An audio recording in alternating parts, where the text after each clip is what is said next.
Okay, तो आज हम नया यूनिट लेने जा रहे हैं जिसका नाम है रिप्रोडक्शन इन लिविंग ऑर्गेनिजम्स।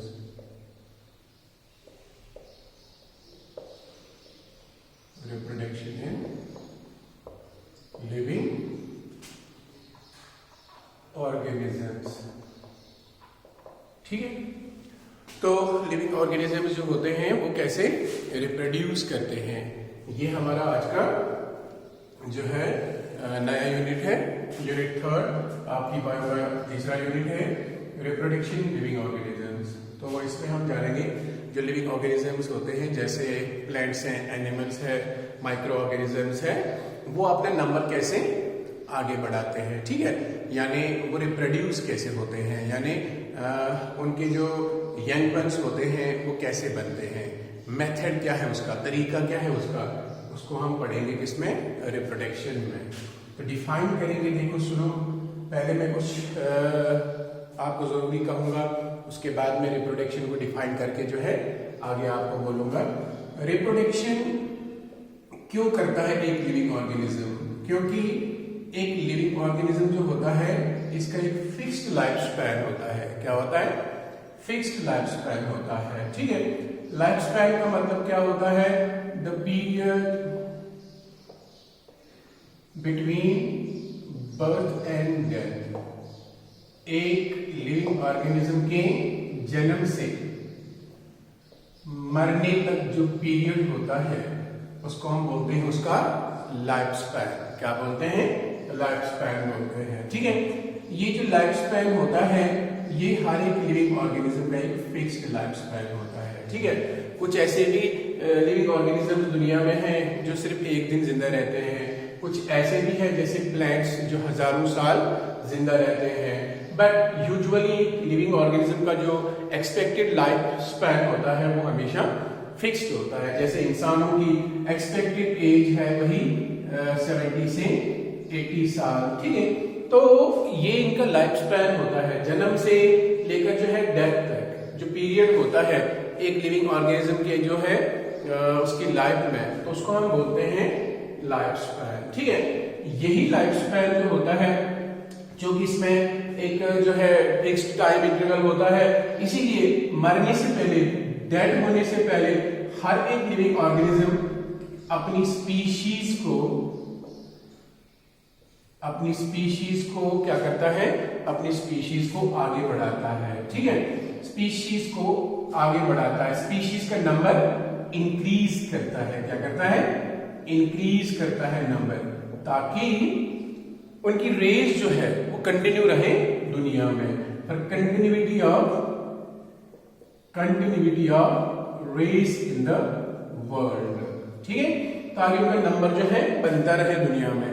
अगर कोई भी लिविंग ऑर्गेनिज्म फेल होता है रिप्रोड्यूस होना, तो उसके जितने भी लिविंग ऑर्गेनिजम्स हैं जब वो अपने एक्सपेक्टेड लाइफ स्पैन के पीक पीरियड पे पहुंचेंगे उसके बाद वो डेड होकर उनका नंबर बिल्कुल खत्म हो जाएगा।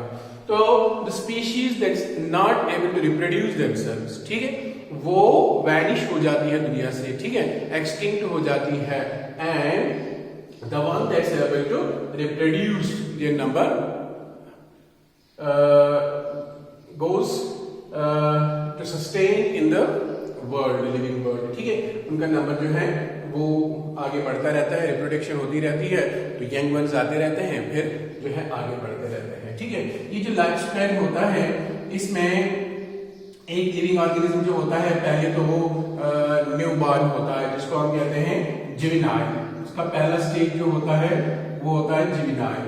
जैसे अभी आपको भी हम जुवेनाइल कहेंगे, ठीक है, बिकॉज जुवेनाइल्स वो होते हैं इस पीरियड में क्या करते हैं, वो जन्म लेते हैं, उसके बाद वो बड़े बड़े होकर सेक्सुअली मैच्योरिटी के करीब आ जाते हैं, ठीक है। जुवेनाइल पीरियड के बाद दूसरा पीरियड होता है मैच्योरेशन फेज, ठीक है, इस लाइफ स्पैन में। तो मैच्योरेशन फेज में क्या करता है ये लिविंग ऑर्गेनिज्म जो होता है ये सेक्सुअली मैच्योर हो जाता है या कैपेबल ऑफ रिप्रोडक्शन हो जाता है। अब ये रिप्रोड्यूस कर सकता है इस टाइम में, मैचुरेशन टाइम में।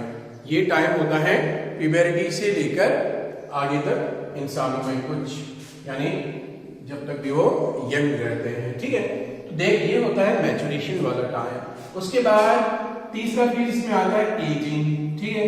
वक्त के साथ साथ एक लिविंग ऑर्गेनिज्म की बॉडी के अंदर ऐसी चेंज आ जाती है बॉडी सेल्स में कि जो फंक्शंस होते हैं वो दिन ब दिन कम होना शुरू हो जाते हैं, साल ब साल कम होना शुरू हो जाते हैं। तो इस तरह क्या हो जाता है, एक लिविंग ऑर्गेनिज्म जो है वो ओल्डर एज की तरफ चला जाता है, यानी उस पीरियड में चला जाता है जब वो अब डेथ के करीब होता है। नंबर 4, तो उसके बाद एक लाइफ स्पैन में लास्ट स्टेज होता है लिविंग ऑर्गेनिज्म का, जिसको कहते हैं डेथ फेज। डेथ फेज में वो जाकर अल्टीमेटली उसकी बॉडी की सभी फंक्शंस स्टॉप हो जाती है।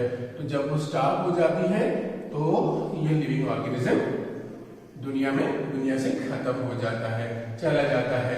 अब चले जाने से पहले, मरने से पहले ये अपने नंबर को आगे बढ़ाते हैं बाय मींस ऑफ रिप्रोडक्शन। तो रिप्रोडक्शन को डिफाइन करेंगे, मैं कहूंगा the production of young ones, ठीक है। यंग वंस का प्रोड्यूस होना, the production of young ones from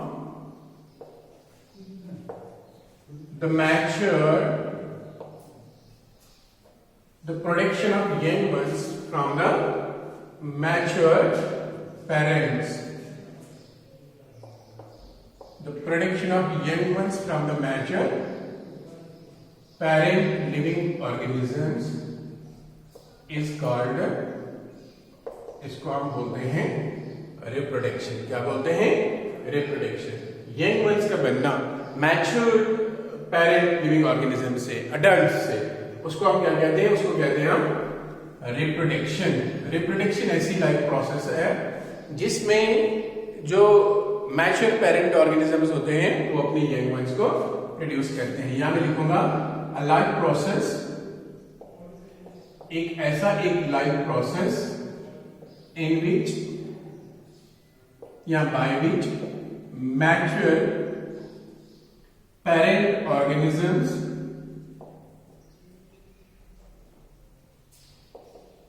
जिसमें मैच्योर पेरेंट ऑर्गेनिजम्स क्या करते हैं? वो प्रोड्यूस करते हैं यंग वंस। क्या प्रोड्यूस करते हैं? Young ones of their own race and kind, that means of their own species, of their own species. वो अपने ही जैसे यंग वंस बनाते हैं। बिकॉज आपने ये देखा होगा कि कुत्ते का बच्चा बिल्ली जैसा होता है, डॉग का बच्चा जिसको हम पप्पी कहते हैं वो हमेशा कुत्ते जैसा ही दिखता है, इंसान का बच्चा ह्यूमन बेबी वो हमेशा इंसान जैसा दिखता है, और कैट का बच्चा हमेशा जिसको किटन कहते हैं वो बिल्ली जैसा ही दिखता है। बिकॉज इसको कहते हैं लाइक बिगेट्स लाइक। क्या कहते हैं? Like begets like. जो जैसा है उसका बच्चा भी वैसा ही होगा, इट्स ऑब्वियस। तो यहां पर क्या होता है रिप्रोडक्शन में कि जो पेरेंट्स होते हैं, पेरेंट ऑर्गेनिज्म जो होते हैं, ये क्या काम करते हैं? ये अपनी यंग वंस प्रोड्यूस करते हैं, ठीक है। यानी एजिंग या डेथ फेज में जाने से पहले ये अपने नंबर को इंक्रीज कर देते हैं ताकि इनकी रेस, इनका जो है नस्ल वो दुनिया में बनता रहे। इसको कहते हैं रिप्रोडक्शन। ये रिप्रोडक्शन जो है ये एक इंपॉर्टेंट कैरेक्टरिस्टिक फीचर होता है। It's very important characteristic feature of each living organism है। इंपॉर्टेंट कैरेक्टरिस्टिक फीचर होता है हर एक लिविंग ऑर्गेनिज्म का। क्यों होता है? क्योंकि ये मेंटेन करती है उसकी रेस को दुनिया में। It's very important characteristic feature of all the living organisms as it maintains their race in the world. क्योंकि अगर रिप्रोडक्शन नहीं है तो उनका नस्ल जो है वो आगे नहीं बढ़ेगा, उनकी रेस जो है वो आगे नहीं बढ़ेगी। तो इस तरह वो मरने से पहले रिप्रोड्यूस हो जाते हैं, ताकि उनकी जो है नस्ल जो है, स्पीशीज जो है वो दुनिया में बनी रहे। ठीक है, रिप्रोडक्शन जो है डिफरेंट लिविंग ऑर्गेनिज्म जो होते हैं डिफरेंट तरीकों से रिप्रोड्यूस होते हैं, और डिफरेंट तरीकों से रिप्रोड्यूस होने के बावजूद कुछ में रैपिड रिप्रोडक्शन होती है, कुछ में स्लो रिप्रोडक्शन होती है। जैसे आप जानते हैं, एक एलिफेंट की ही बात करें, हाथी जो होता है जब वो 30 साल का होता है तब जाकर वो मैच्योर हो जाता है, तब जाकर वो बच्चा प्रोड्यूस कर सकता है। तो एलिफेंट को कहा जाता है स्लो ब्रीडर। क्या कहा जाता है? Slow breeder. यानी ये वक्त रहते रिप्रोडक्शन शुरू करते हैं, यानी एक काफी उर्से के बाद, 30 साल की उम्र के बाद, और इनका जेस्टेशन पीरियड भी जो होता है वो भी 1-2 साल तक का लगभग होता है। तो अपने पूरे लाइफ स्पैन में एक हथनी जो होती है सिर्फ 5 बच्चों को जन्म दे सकती है, और एक बार में एक बच्चा इससे जन्म लेता है। ठीक है, बट कंपेयर टू दिस, अगर एक माइक्रो ऑर्गेनिज्म की बात करेंगे हम, जिसको कहते हैं पैरामीशियम। ठीक है, क्या कहते हैं? पैरामीशियम। अब हाथी और पैरामीशियम में फर्क तो बहुत है। पैरामीशियम नेक्ड आई से दिखने वाला है नहीं, सिंगल सेल का बना है। हाथी सबसे लार्जेस्ट लैंड एनिमल जो है माना जाता है। देन पैरामीशियम की अगर बात करें तो ये लगभग हर 20 मिनट में अपने आप को 2 कर देता है। हर पैरामीशियम हर 20 मिनट में अपने आप को 2 कर देता है। दैट मीन्स रैपिडली रिप्रोड्यूस होते हैं ये पैरामीशिया है। तो 1 से 20 मिनट के बाद 2 बन गए, उसके 20 मिनट बाद यानी 4 बन जाएंगे। ठीक है, दैट मीन्स हर 20-20 मिनट के बाद इनकी पॉपुलेशन डबल हो जाती है, ज्योमेट्रिकली जो है इंक्रीज हो जाती है। कहा जाता है अगर पैरामीशियम के सभी यंग वंस बचेंगे, अगर ये सरवाइव कर पाएंगे, तो सिर्फ 5 साल में पूरी दुनिया इन पैरामीशिया से भर जाएगी। ठीक है, यानी हर तरफ पैरामीशियम ही पैरामीशियम नजर आएंगे। तो इसमें रैपिड रिप्रोडक्शन होता है। ठीक है, इसमें स्लो रिप्रोडक्शन का प्रोसेस होता है, स्लो ब्रीडिंग माना जाता है इसमें। तो रिप्रोडक्शन एक बहुत ही जरूरी प्रोसेस है। अगर रिप्रोडक्शन नहीं होता दुनिया में तो there would have been no life presently. जितने भी आए होते हैं वो खत्म भी हो चुके होते हैं, बिकॉज डेथ जो है वो फाइनली सबकी हो ही जाती है। तो रिप्रोडक्शन से उनका जो है नस्ल आगे बढ़ जाता है। ये रिप्रोडक्शन जो है ये प्रैक्टिकली 2 टाइप का होता है। लिविंग ऑर्गेनिजम्स 2 प्रकार की रिप्रोडक्शन से जो है रिप्रोड्यूस होते हैं। Reproduction is of 2 types. सुना होगा आपने, एक को बोलते हैं एसेक्सुअल, यानी जिसमें गैमेट्स इन्वॉल्व नहीं होते हैं। ठीक है, दूसरे को कहते हैं सेक्सुअल। एसेक्सुअल रिप्रोडक्शन को हम कहते हैं gamogenesis. Gamogenesis. A means without, gamo means gametes, and genesis means formation. तो इसमें गैमेट्स की फॉर्मेशन नहीं होती है, इसीलिए इसको क्या कहते हैं? एसेक्सुअल कहते हैं। और यहां पर होती है, इसको कहते हैं सेक्सुअल। ठीक है, sexual reproduction is also called as amphigony. इसको एम्फिगोनी भी कह सकते हैं। अच्छा, अब चलो तुम याद रखो, एसेक्सुअल रिप्रोडक्शन 2 किस्म का होता है। एसेक्सुअल है, sorry, reproduction is of 2 types, asexual and sexual.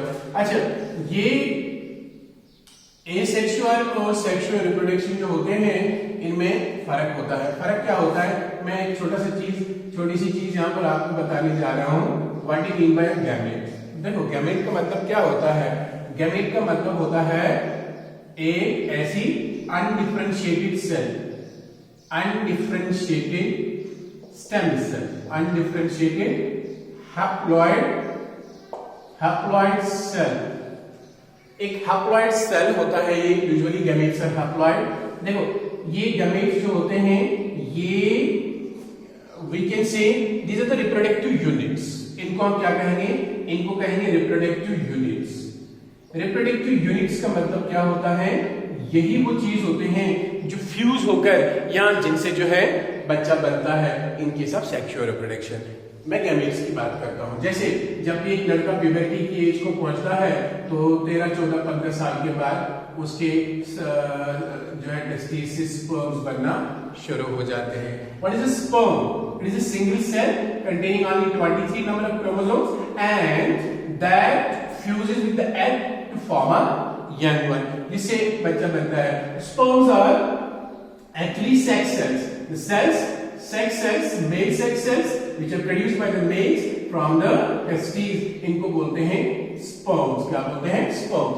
जब यही sperms and the same sperms used to fuse with the ova, ova क्या होते हैं? इनको कहते हैं फीमेल गैमेट्स। क्या कहते हैं? Female gametes. ठीक है, जैसे इंसानों की बात करें तो फीमेल गैमेट्स कहां से बनते हैं? ओवरीज से बनते हैं। तो female gametes are also haploid cells, haploid undifferentiated cells. Now this, just listen. Then when these gametes, these are actually reproductive units, when they fuse, they result in the formation of a diploid cell that results in the formation of a new young one. Understand? Gametes. So depend upon the involvement of gametes, reproduction is of two types, asexual and sexual reproduction. Now what is the difference between actually asexual and sexual? जैसे मैंने कहा asexual reproduction जो होती है, इसमें क्या होता है? इसमें gametes नहीं बनते हैं, without gametes। ठीक है, gametes नहीं बनते हैं, no involvement of gametes, इसमें कोई इन्वॉल्वमेंट गैमेट्स की नहीं होती है। अब अगर गैमेट्स से नहीं बनते हैं बच्चे तो कहां से बनते हैं? वो आपको डिफरेंट मेथड जो है वो पढ़ने हैं। Without gametes, no involvement of gametes, that means जो पेरेंट्स होते हैं वो अपनी यंग वंस को बनाते हैं कहीं किसी और तरीके से, अपनी बॉडी से ही, उनकी बॉडी से ही बनते हैं, लेकिन किसी और तरीके से, गैमेट्स से नहीं। Without gametes, without involvement of gametes, by means other than gametes. ठीक है, by means other than gametes, यानी वो गैमेट्स के बगैर जो है वो यंग वंस को जो है प्रोड्यूस करते हैं। ठीक है, यहां तो क्या होता है, एक पेरेंट जो होता है जब वो मैच्योर होता है तो या तो वो स्प्लिट होता है डॉटर ऑर्गेनिजम्स में, या उससे कोई बड निकल आता है।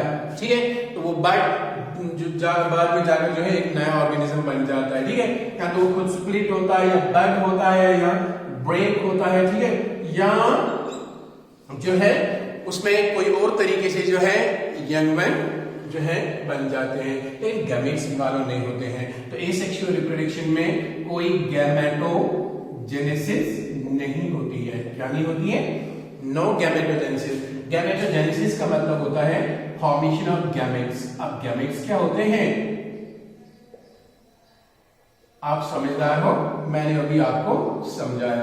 Formation of gametes, it is no formation, no involvement of male gametes and female gametes, there is no formation of, there is no fusion of gametes. Fusion of gametes का मतलब होता है फर्टिलाइजेशन। नेक्स्ट में fertilisation होती है, next में gametogenesis होती है।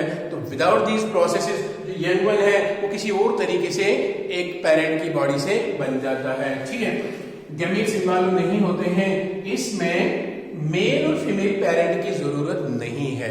इसमें जितने भी ऑर्गेनिजम्स हैं वो एक्ट करते हैं एज पेरेंट्स, और सब के सब कैपेबल होते हैं कि they can produce new young ones. Understand?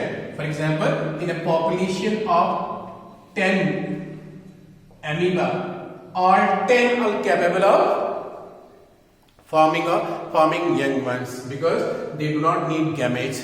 Every one of them undergoes reproduction. Otherwise, in case of sexual reproduction, you usually see there is a need of a male and female sex. Understand? That means young ones are born with females only, not males. Understand? Now, asexual reproduction जो होती है इसमें चूंकि एक ही parent involve होता है, this no involvement of a male and a female parent, that means only one parent is able to produce young ones. When only one parent is involved, that means this type of reproduction is called uniparental reproduction. What is it called? Uniparental reproduction. Since as I already said that there is no involvement of gametes in case of asexual reproduction. Asexual reproduction में gametes की involvement नहीं होती है. तो when there is no involvement of gametes in case of asexual reproduction, that means there is no when there is no gamete formation, when there is no gametogenesis, that means in this case there is no variation created. Usually little variations are created. No variations are caused.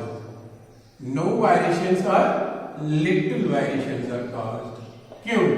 अब देखो आप in case of animals, अगर आप हमारी बात करें या अगर आप उन ऑर्गेनिजम्स की बात करें जो सेक्सुअल रिप्रोडक्शन से रिप्रोड्यूस होते हैं, बेहतरीन एग्जांपल आपके सामने है खुद हम इंसान. ठीक है, दुनिया में इतने इंसान हैं आइडेंटिकल ट्विन्स के बगैर, उनमें भी थोड़ा सा फर्क फिर भी कहीं ना कहीं पर होता है जिससे उनको पहचाना जाता है. बट उनको छोड़कर दुनिया में जितने भी इंसान हैं टोटली ऊपर वाले ने अलग अलग बनाए हैं. रीजन क्या है? अगर इंसान सबको इंसान ही कहते हैं तो क्यों अलग अलग शक्लें हैं सबकी? Because they are a result of sexual reproduction. Sexual reproduction में क्या होता है? इसमें गैमेट्स बनते हैं. गैमेट्स जो होते हैं, गैमेट्स का मतलब होता है जैसे मैंने कहा स्पर्म्स, ओवा बनते हैं. तो ये अलग अलग पेरेंट से आते हैं. एक मेल पेरेंट होता है, एक फीमेल पेरेंट होता है.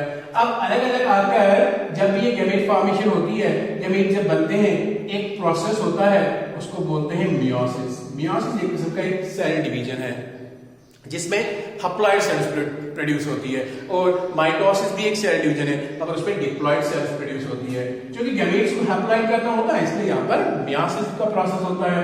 तो मियोसिस के प्रोसेस में ये जो क्रोमोसोम्स होते हैं, क्या होते हैं? क्रोमोसोम्स. जैसे क्रोमोसोम्स आपको पता है जिनके अंदर डीएनए प्रेजेंट होता है, यानी जेनेटिक मटेरियल होता है, यानी जो जीन्स होते हैं एक माँ बाप में, वही जीन्स मिक्स होकर एक बच्चे में आ जाते हैं. तो इसीलिए जो है उसमें क्या होता है, ये मियोसिस के टाइम में कुछ ऐसी प्रोसेसेस होती हैं जिनसे जिस तरह जीन्स माँ बाप में प्रेजेंट होते हैं वैसे एज सच जीन्स उसी तरह विदाउट एनी चेंज जो है वो यंग वन में नहीं आते हैं. अगर उसी तरह वो आ जाते तो आपको लड़का होता तो क्या नाम है, बाप जैसा दिखता, तो लड़की होती तो माँ जैसी दिखती या उन्हीं जैसे दिखते. अंडरस्टैंड?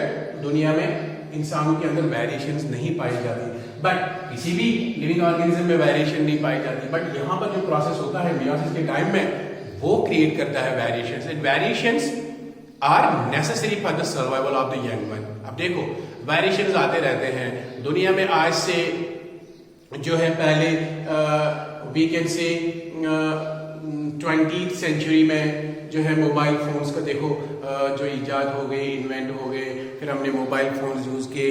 यहाँ से कहाँ तक आप कम्युनिकेट नहीं कर पाते हैं because of the mobile phones. This is the evolution of brain and this is what we call it, this is a variation, this is a useful variation which increase the ways of communication. Then this is development of brain, this is the variation, this is the useful variation. And what अगर आज से पहले जो है उससे पहले कोई इंसान जब कम्युनिकेशन का इस तरह का कम्युनिकेशन का जमाना नहीं था, जब जो है हमारे पास मोबाइल फोन्स, लैंडलाइंस वगैरह एक्स्ट्रा टीवी ये नहीं हुआ करते थे, अगर वो लोगों को फिर से जिंदा होकर वो जो है किसी तरीके से इनको इस दौर में लाया जाएगा तो मुझे लगता है सिर्फ 1 मिनट वो जिंदा रहेंगे ऐसी चीजें देखकर. जितना आज का डेवलपमेंट है तो वो जो है हैरान हो जाएंगे बिकॉज दिस इज नेसेसरी. जितना आगे जो है चलते रहेंगे ये लिविंग ऑर्गेनिजम्स उतना इनमें बेटर वेरिएशंस हो जाएंगे, अडेप्ट हो जाएंगे बेटर एनवायरमेंटल कंडीशन से. तो वेरिएशन जरूरी है. वो सेक्सुअल रिप्रोडक्शन में क्रिएट होते हैं. किससे क्रिएट होते हैं? Because of this formation of these gametes. Since there is no involvement of sex gametes in asexual reproduction, hence no variations are caused. इसलिए variations नहीं होती है और इसीलिए asexual reproduction ज्यादा कंट्रीब्यूट नहीं करती है एवोल्यूशन के लिए as compare to sexual reproduction. और यहाँ पर याद रखने वाली बात है एसेक्सुअल रिप्रोडक्शन से जितने भी यंग वंस बनते हैं वो अपने माँ बाप जैसे ही दिखते हैं. जितने भी यंग वंस एसेक्सुअल रिप्रोडक्शन से बनते हैं उनको कहते हैं क्लोन. क्लोन का मतलब होता है a group of genetically identical living organisms. जैसे आप देखते हैं आजकल साइंटिस्ट ने बहुत सारे एनिमल्स के क्लोन्स बनाए हुए हैं, हालांकि इतना एडवांसमेंट है, अगर वो चाहे तो इंसान का क्लोन बना सकते हैं। यानी अगर हमारे पास कोई ह्यूमन है जो है उसकी कॉपीज बन सकती है, एक नहीं एक से ज्यादा कॉपीज बन सकती है। A group of identical genetically identical living organisms, उनको क्या कहते हैं? दीज आर कॉल्ड क्लोन, उनको क्लोन कहा जाता है। ठीक है, तो ये हम शक्ल होते हैं सब, बिकॉज यहां पर गैमेट इन्वॉल्वमेंट नहीं होती है, वेरिएशंस क्रिएट नहीं होती है। तो lastly I will tell you about sexual reproduction. Sexual reproduction का मतलब है ऐसा एक रिप्रोडक्शन जिसमें यंग वंस बनते हैं गैमेट्स से। कहां से बनते हैं? गैमेट्स से। Since there is the involvement of gametes, there is the involvement of male gametes which came from the male parent, and there is the involvement of female gametes which came from the female parent. That means इस reproduction में, sexual reproduction में gametogenesis होता है। चाहे अगर दोनों gametes एक ही organism से आए, ऐसे ऑर्गेनिज्म को कहते हैं हम बाइसेक्सुअल। क्या कहते हैं? बाइसेक्सुअल। दुनिया में कुछ एनिमल्स ऐसे भी होते हैं, कुछ ऑर्गेनिजम्स ऐसे भी होते हैं जिनमें क्या होता है, जिनमें एक ही एनिमल के अंदर दोनों सेक्सेस प्रेजेंट होते हैं। वो मेल ऑर्गन्स भी अपने अंदर कैरी करता है और फीमेल सेक्स ऑर्गन्स की, ऐसे को कहते हैं बाइसेक्सुअल। तो यूजुअली जो सब होते हैं वो यूनिसेक्सुअल होते हैं। जैसे इंसानों में मेल फीमेल अलग है, जैसे डिफरेंट एनिमल्स में आप देखते हैं males and females are separate, तो उसको उनको कहते हैं यूनिसेक्सुअल। ठीक है, तो इसमें गैमेटोजेनेसिस इन्वॉल्व होती है, this the formation of gametes and this also fertilization. Fertilization का मतलब समझते हो आप? Fusion of gametes. जब गैमेट्स मिलते हैं क्या होता है? गैमेट्स मिलते हैं तो मिलके उनके मिलने को हम कहते हैं fertilization. That means when a sperm male gamete fuses with a female gamete ova, this always a formation of a cell that's called a zygote. Now likewise आपने देखा होगा कभी कभी हमारे पास कोई प्लांट होता है, उसके हम ब्रांच लेते हैं, काट देते हैं, जमीन में लगाकर नए पौधे बन जाते हैं। सेम तरीके से कभी आप दूसरे प्लांट के बीज लेते हो, बीज बो के नए बनाते हो, वो बीज सेक्सुअल रिप्रोडक्शन का रिजल्ट होता है। वो जो टहनी आप लगाते हो उसका जो है कटिंग लगाकर, वो एसेक्सुअल रिप्रोडक्शन का नतीजा होता है। तो कुछ प्लांट्स दुनिया में सीड्स नहीं बनाते हैं, फिर भी उनको हम प्रोपगेट करते हैं। दैट मींस उनमें भी एसेक्सुअल रिप्रोडक्शन होती है। That means plants as well as animals and some and micro organisms they also use the method that's called asexual reproduction to reproduce। लेकिन यहाँ पर जो है प्लांट्स एंड एनिमल्स सेक्सुअल तरीकों से भी, यानी गैमेट फॉर्मेशन से भी, जाइगोट बनाकर भी जो है यंग वंस प्रोड्यूस करते हैं, usually by means of sexual reproduction. Sexual reproduction में गैमेटोजेनेसिस, फर्टिलाइजेशन वाला होती है, तो इसमें दो पेरेंट्स की जरूरत होती है ना। It involves the involvement of two parents. यहाँ पर एक मेल पेरेंट होना चाहिए, एक फीमेल पेरेंट होना चाहिए, तो इसीलिए इसको कहते हैं बाइपेरेंटल रिप्रोडक्शन। क्या कहते हैं? बाइपेरेंटल रिप्रोडक्शन। चूंकि मैंने आपको कहा ये सेक्सुअल रिप्रोडक्शन जो है इसमें गैमेट्स की इन्वॉल्वमेंट होती है। क्या होती है बच्चों? Involvement of gametes. तो यहाँ पर क्या होता है? यहाँ पर गैमेट फॉर्मेशन में एक प्रोसेस होता है मियोसिस, जिस मियोसिस की वजह से वेरिएशंस क्रिएट होती है। क्या क्रिएट होती है? वेरिएशंस क्रिएट होती है। तो सेक्सुअल रिप्रोडक्शन क्रिएट्स वेरिएशंस। यहां पर क्लोन नहीं होते हैं, आइडेंटिकल ऑर्गेनिजम्स नहीं होते हैं, सिर्फ आइडेंटिकल लिविंग्स को छोड़कर यहां पर वेरिएशंस होती है। तो ये जो सेक्सुअल रिप्रोडक्शन है इट कंट्रीब्यूट्स टू एवोल्यूशन। इसीलिए मैं कहता हूं कि यहां पर सेक्सुअल रिप्रोडक्शन में एवोल्यूशन के चांसेस बहुत ज्यादा होते हैं।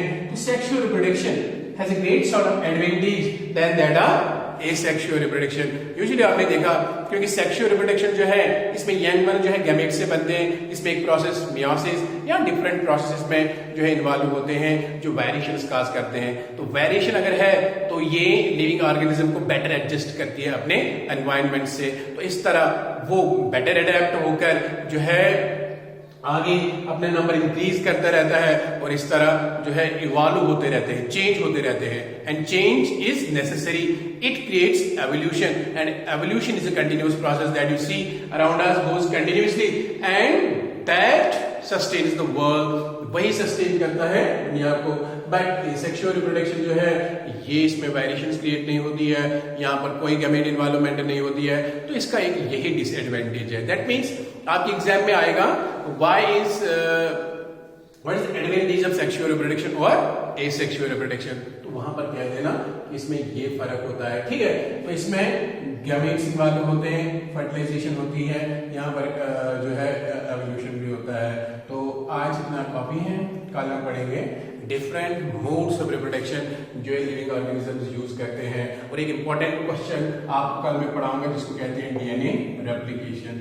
डीएनए रेप्लिकेशन का क्या मतलब होता है कल जानेंगे हम. तो ये एक इंपॉर्टेंट 5 नंबर का क्वेश्चन आ सकता है. ठीक है, तो आज के लिए इतना है, कल हम ये नेक्स्ट पढ़ेंगे.